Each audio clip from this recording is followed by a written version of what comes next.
So hello guys, welcome back to the channel. मेरा नाम है पीयूष और आप देख रहे हैं बिकम टेक्स। आज के इस वीडियो में हम लोग बात करेंगे ऑल न्यू 2025 होंडा एसपी 160 की फाइनेंस डिटेल रिव्यू के बारे में। क्या इसकी भाई प्राइस रहने वाली है, क्या मिनिमम डाउन पेमेंट होगी, हर महीने की ईएमआई क्या होगी, क्या क्या डॉक्यूमेंट चाहिए होंगे इसको फाइनेंस कराने के लिए, तो क्या लोन की प्रक्रिया होगी। आज के इस वीडियो में आप एंड तक बने रहेगा, पूरी इन्फॉर्मेशन आपको मिल जाएगी। एंड गाइस, अगर आप लोग इस बाइक को लेने की प्लानिंग कर रहे हो ना और लोन कराना है तो वीडियो के अंत तक बने रहिएगा। एंड चैनल पर नहीं है तो इसको प्लीज़ सब्सक्राइब करना है, ऐसे ही बाइक से related interesting review update comparison हमेशा पाने के लिए। होंडा एसपी 160 सीसी में काफ़ी मतलब एक तरीके से देखेंगे लो मेंटेनेंस गाड़ी है। 160 सीसी सेगमेंट में काफ़ी बढ़िया माइलेज दे देती है। होंडा की प्रोडक्ट है तो जो इसका इंजन होता है वो काफ़ी ज़्यादा रिलायबल और स्मूथ और रिफाइंड इंजन होता है।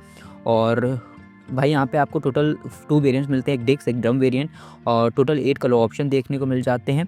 एंड एसपी 160 में गाइज आपको 162.71 सीसी का single cylinder air cooled FI BS6 phase 2 engine देखने को मिल जाता है फ्यूल इंजेक्टेड के साथ, जहाँ पे आपको 13.27 bhp की पावर मिलती है at the rate of 7500 RPM and 14.58 Nm की टॉर्क मिलती है 5500 RPM पे। काफ़ी बढ़िया पावर एंड टॉर्क है। गाड़ी आपको मतलब 50 किलोमीटर पर लीटर तक की अच्छी माइलेज दे देती है एंड 115 किलोमीटर पर आवर तक की टॉप स्पीड मिल जाती है इसमें वाइज आपको। और साथ ही में गाइस फ्रंट में अपने को डिस्क ब्रेक का सपोर्ट मिलता है 276 mm का with single channel of ABS and rear में 220 mm का डिस्क ब्रेक का सपोर्ट मिल जाता है। 17 इंचेस का व्हील मिलता है, 12 लीटर का टैंक कैपेसिटी आपको मिल जाती है।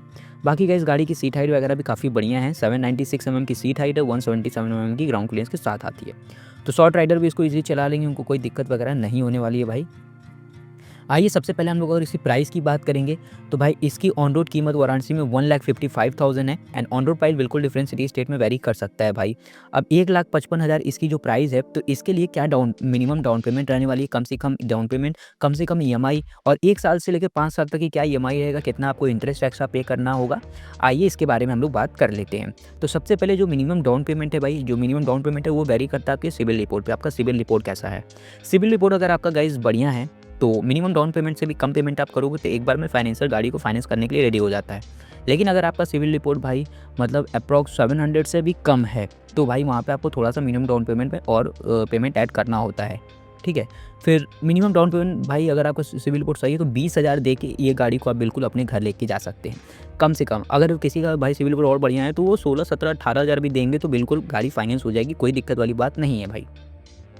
तो भाई यहाँ पे 20,000 रुपये डाउन पेमेंट देने के बाद गाड़ी का जो लोन अमाउंट, फाइनेंस अमाउंट बचेगा वो बचेगा 1,35,000, बिकॉज 1,55,000 गाड़ी की ऑन रोड कीमत थी। एंड रेट ऑफ इंटरेस्ट की बात कर लेते हैं तो 8% का रेट ऑफ इंटरेस्ट हम लोग लेके चलेंगे। रेट ऑफ इंटरेस्ट अभी काफ़ी ज़्यादा मतलब हाई चल रहा है, because high rate of interest पे RBI ही बैंक्स को फंड प्रोवाइड कर रही है।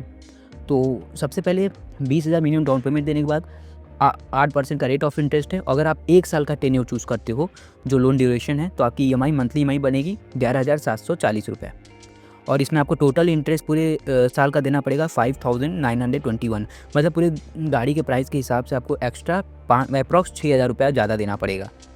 एंड वही अगर आप 2 ईयर का टेन्योर चूज़ करोगे 2 साल का तो 6,100 रुपये आपकी EMI आएगी, और यहाँ पे आपको 11,500 11,500 रुपीज़ इंटरेस्ट एक्स्ट्रा देना होगा, वही 20,000 के मिनिमम डाउन पेमेंट पे एंड 8% के रेट ऑफ इंटरेस्ट पे।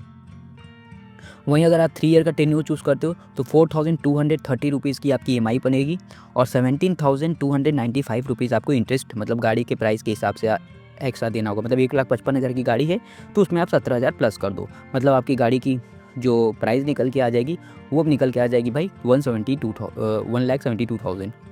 वहीं अगर आप 4 ईयर का टेन्योर चूज़ करते हो तो मात्र आपका 3,300 मतलब 3,300 रुपीज़ की EMI पड़ेगी एंड 23,000 रुपीज़ आपकी इंटरेस्ट अमाउंट रहने वाली है गाड़ी के प्राइस के हिसाब से एक्स्ट्रा।